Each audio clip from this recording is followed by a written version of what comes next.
سلام ጥዕና ያብለይ ዘኸበርኩም ተመልከትና ንሰዓት ዝበፅሐና እዋናውን ኣገደስን ዛዕባታት ሒዝናልኩም ቀሪብና ኣለና ሼር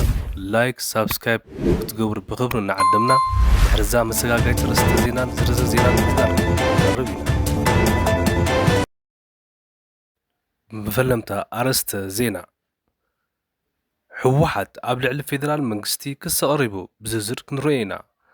ጠቅላይ ሚኒስትር አብይ አሕመድ ምስ ኢቢሲ ኣብ ዝገበሮ ሰፊሕ ቃለ ምሕተት ጌታቸው ረዳን ጀነራል ጻድቃንን ምሳይ ሓቢሮም ይሰርሕሎ ኢሉ እዚ እውን ክንሪኦ ኢና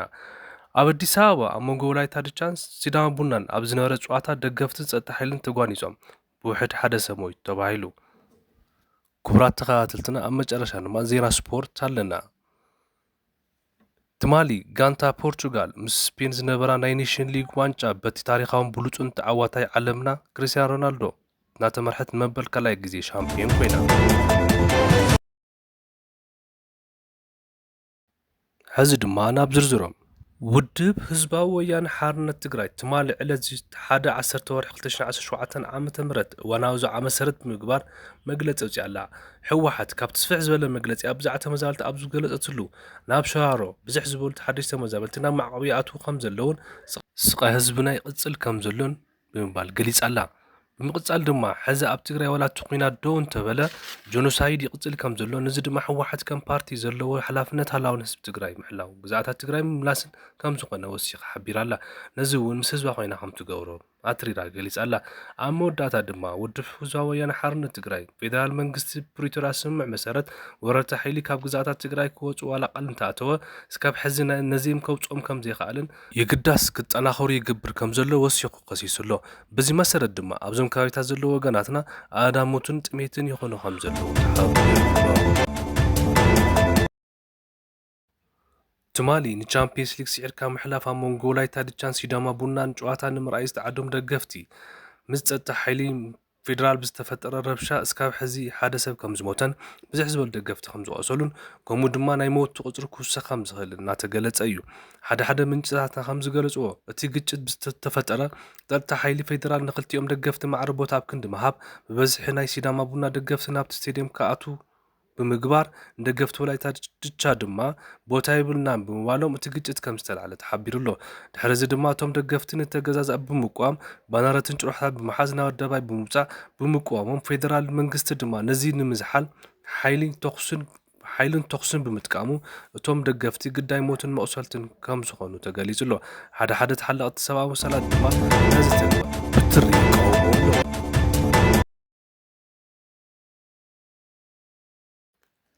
ጠቅላይ ሚኒስትር አብይ አሕመድ ምስ ጀነራል ጻድቃንን ጌታቸው ረዳን ሓቢርና ንሰርሕ ኣለና ኢሉ ነዚ ዝገለጸ ኣብ ብሔራዊ ቴሌቭዥን ኢትዮጵያ ኢቢሲ ብዝሃቦ ሰፊሕ ቃለ ምሕተት እዩ አብይ አሕመድ ብምቕጻል ኣብ ናይ ፕሪቶሪያ ስምምዕነት ዋና ተደራደርቲ ዝነበሩ ጌታቸው ረዳን ጀነራል ጻድቃን እዮም ነይሮም ዝበለቶም ጠቅላይ ሚኒስተር ምስኣቶም ድማ ምትሕባር ዘይኮነስ ሓቢርና እናሰርሕና ኢና ብምባል ደጊሞም ገሊፆም ኣለዉ አብይ አሕመድ ብምቕጻል ኣብ ኢቢሲ ዝነበሮ ጻንሒት ብዙሓት ዛዕባታት ዘለዓለ እኳ እንተኾነ ብፍላይ ድማ ኣብ ናይ ትግራይ ዛዕባ ኣብ ዝሃቦ ምርሀይ ኣብ ኢትዮጵያ ችግር ኮይኑ ዘሎ እቲ ጠበንጃ ተሓንጊጡ ስለ ኩናት እናሰበኸ ዝውዕልን ክሽነፍ እንተሎ ድማ ሰላም ሰባኽ መሲሉ ዝቐርብን ተመሊሱ ድማ ፈሳሲ ዝኸውን ንሕወሓት ገሊፅዎ ኣሎ ትማሊ ጋንታ ፖርቹጋል ምስ ስፔን ዝነበራ ናይ ኔሽን ሊግ ዋንጫ በቲ ታሪኻውን ብሉፁን ተፃዋታይ ዓለምና ክርስቲያን ሮናልዶ እናተመርሐት መበል ካልኣይ ግዜ ሻምፒዮና ኮይና ፖርቹጋል ከም ዝፍለጥ ቅድሚ ክርስቲያን ሮናልዶ እንኳን ዋንጫ ክትወስድ ናብ ፍጻመ በፂሓ ከም ዘይትፈልጥን በቲ ወርቃዊ ውላዳ CR7 ኣቢላ ግና ንተኸታታሊ 4 ዓብዪ ፍጻመታት በፂሓ ካብኣቶም ድማ ኣብ 3 ፅዋዕ ወሲዳ እያ ካብኣቶም ድማ ክልተ ኔሽን ሊግን ሓደ ፅዋዕ ኣውሮፓን እዮም CR7 ብግሉ ድማ ከም ዝፍለጥ 5 ባሎንዶርን ምስ ሪያል ማድሪድ ማንቸስተር ዩናይትድ ድማ ብዙሕ ዝበሉ ዋንጫታት ቻምፒየንስ ሊግን ዓቲሩ እዩ ከም ዝፍለጥ ድማ ኣብ ፖርቹጋል ብሔራዊ ጀግና ገይራ እናኽበረቶ ትርከብ ህልው ኩነታት ትግራይ ኣብ ውሽጢ ትግራይ ዝኒሄ ክንርኢ ከለና ተመሓየሸ ነገር ኣሎ ዶ ተመሓየሸ ነገር ኣሎ ዶ ማለት ካብ ጌታቸው ናብ ወዲ ወረደ ስለ ዝቀየርና ጌታቸው ሃተውተው ዝብል ስለ ዝኾነ ወዲ ወረደ ስቕ ዝብል ስለ ዝኾነ ወይ ጌታቸው ካብ ዝኾነ ከምቲ ዝበሎ ካብ ላዕሊ ጥብ ዝበለ ስለ ዝኾነ ወዲ ወረደ ግን እንዳተቃለሰ ዋጋ ከፊሉ ዝመፀ ስለ ዝኾነ ብኡ ዲና እንትርጉሞ ዘለና ናይ ትግራይ ፀገም ክፍታሕስ እቲ ሓዘም መሬት ዘላ ፀገም ትፍታሓላ ኢልና ኢና ንሓስብ ዘለና ንኣብነት ናይ መሬት ጉዳይ ተፈቲሑ ዶ ውራ መሬት ኣሎ ብትግራይ ተፈቲሑ ዶ ናይ መሬት ጉዳይ ተፈቲሑ ህዝቢ እንድርታ ዘቕርቦ ዝነበረ ኣብ ሰሙን ሪኢኹም ኢኹም ኣብ ቻናልና ኣለኩም ተመሊስኩም ራእዩ ተፈቲሑ ድዩ ኣብ ኩለን ከተማታት ዝኒሄ ናይ መሬት ፀገም ተፈቲሑ ዶ ተጋደልቲ ምድጋፍ መሬት ክወሃቦም ምግባር መንበሪ ክወሃቦም ምግባር እዚኣቶም ተሰሪሖም ዶ ተወዲቦም ንክሰርሑ ተገይሩ ዶ ሃፍቲ እንዲኦም እዚኦም ዝሰልጠኑ ሰራዊት እንዲኦም ዋላቶም ዝምለሱ ዘለው ፀገም ተጋጢሙና ንሶም እንዲኦም ቀዲሞም ከኣትዋታ መከራ ይረኣየሎም ደሎ ኢትዮጵያ ብዘይ ኣበሰኦም መከራ ከፊሎም ኣኽፊላቶም ዋጋ ኣኽፊላቶም ሕዚ ግን በሪሮም በልውፁም ተባሂሎም ምስ መፁ በሪሮም ንዓዶም መፅኦም ናብ ዝምልከተ ኣካል ሪፖርት ገይሮም ግን ብሱላት ድልዱላት ምኩራት ተጋደልቲ ነዚኦም ከ ፀምቢርኩሞም ዶ ናብቲ ቃልሲ ዘለዎም ፀገም ከተፈቲሕሎም ዶ ኣብ ዩናይትድ ኔሽን ዝነበሩ ገንዘቦም እስካዕ ሕዚ ተታሒዙ ዘሎ ፈቲሕሎም ዶ ተኣሲሮም ዘለው እስካዕ ሕዚ ተኣሲሮም ዘለው ተጋሩ ኣብዘይ ኣበሰኦም ተጋሩ ብምዃኖም ተፈቲሑ ዶ ናይ ወርቂ ናይ መዓድን ጉዳይ ተፈቲሑ ዶ ዶክመንተሪ ክቀርበልኩም ብዙሓት ሰባት ሞተሌልካ እንደ ኣቅርበልናታ ናይ ሽረ ዶክመንተሪ ኢልኩም ክነቅርባ ኢና ጆኹም ኢዲት ትግበር ስለ ዘላ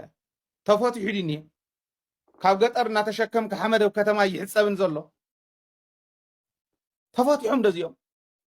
ግዛእታዊ ሓድነትና እነምልሰሉ ተመዛበልትና እነምልሰሉ መዓልቲ ተፈሊጡ ዶ ደስተን ጉንበት 30 ሰነ 30 ሓምለ 30 ኦገስት 30 ምናምን እንዳተባሃለ ዝኸዳ እዚ ኩሉ ዘይተፈትሐ ጉድ እንዳሃለወ ደቡብ ምብራቅ ትሕመሰላ ደቡብ ትሕመሰላ ካልኦትን ከምኡ ናይ ዞባ ምምሕዳራት ፀዲቁሎም ዶ ኣይፀደቀሎምን ስልጣን ስኢሎም ዘይፀደቀሎም ስኢሎም እዮም ዘመሓድሩ ዘለው ባይ ውድብ ትምድብ መንግስቲ የፅድቅ እዩ ነይሩ ኣፅዲቁሎም ዶ ወዲ ወረደ ኣይፅደቀን እዚኦም ኩሎም ዘይተሰርሑ እዮም ሰላም ኣሎ ዶ ብትግራይ የለን ሓንቲ መዓልቲ ኣዲስ ኣበባ ከይዱ ምስ ኮሚሽነር ደመላሽ ተን ዓፋር ተታሒዘን ነበራ ዝተለቂቀን ተባሂሉ ፎቶ ብፎቶ ኮይና ውዒላ ሶሻል ሚድያ ናይ ወዲ ወረደ ዓብይ ስራሕ ሰሪሑ ካብ ፍንጮኦም ቁርብትላን ስንድረቢሎም ክሓስቡ ዘይኽእሉ ሰባት እዮም ዘሕሙስና ዘሎ ወይ ፖለቲካማ ምፅሓፍ ኣብ ሶሻል ሚድያ ማለት ኣይኮነ ዘይርዳእኩም ተኮይኑ ይተሓምሱ ተወዲ ዝገደደ ካብ ጌታቸው ዝገደደ እምበር ካብ ጌታቸው ዝሓሸ ኣይኮነ እንደውም ጌታቸውማ ስለ ዝዛረብ እውን ሓታፊ እናበለት ሰብ ክፀርፎ ሰብ ክፈልጦ ቀሊል ነይሩ ንሕና ንእምን ንሱ እውን በቲ ዝገብሮ ዝነበረ ውድቀት በቲ ዝሪኦ ዝነበረ ውድቀት ህዝቢ ግምግሞ ቀሊል ነይሩ ስሉሕሉሖት ዓይነት ኣካይዳ ግን ከቢድ እዩ ክንደይ ዘይተፈትሐ ጉዳጉድ እንዳሃለወ ከይዱ ኣዲስ ኣበባ ስያ ምስ ክስቶ ከይዱ ዝኾና መካይን ኣትየን ኣለዋ እሞ ሸቐጣ ሸቐጥ ክኣቱ ክኢሉ ኣሎ ይዒስ በቃ ካሊእ ተኣምር ሰበር ዜና ኣብቲ ማሕበረሰብ እዩ ንሄት ፀገም ከምታ ናይ ወረዳ እንድርታ ዝበልዎን ወዲ ወረደ ከምኡ ዝብል ማሕበረሰብ ይኽልወጥ ዝኽእል ብነጋቲቭ ጥራሕ ኣይኮነን ኣወንታ እንተሃልዩ ይደገፍ ሽግር የለን እዚ ኩሉ ጉዳጉዳ ቅሚጥካ ኣዲስ ኣበባ ከይዱ ተዘራሪቦ ፍቲሑ እያ መካይን ክኣትዋ ገይሩ ተባሂሉ ሰበር ዝኾነሉ ምክንያት የለን ፀገምና ባዕልና ኢና ክንኣልዮ ዘለና ከተማታትና እውን ኣብ ምንታይ ኩነታት ከም ዘለዋ ንፈልጠን ኢና ዜሬሪኹም ማለት ካልኦት ከተማ መጉደፍወን መቐለ እውን ሓድሽ ከንቲባ ተመዲቡ ኣሎ ዶክተር ረዳይ ከጥርየን ኣለዎ እዚአን ከኣልየን ኣለዎ ማለት ኣዝዩ ኣበሳ እዩ ናይ ዶክተር ረዳእ ክብል ኣይክእልን ትማሊ ኣትዩ ክቅይረን ኣለዎ ግን ሚድያ ከምዚ ዝበላ ነገራት ምዕራይ ስለ ዝኾነ ትስርሑ ኣሪና ንሪኦ ኣለና ለውጦም ፅኦም ከሪእና ከዓ ንፅበ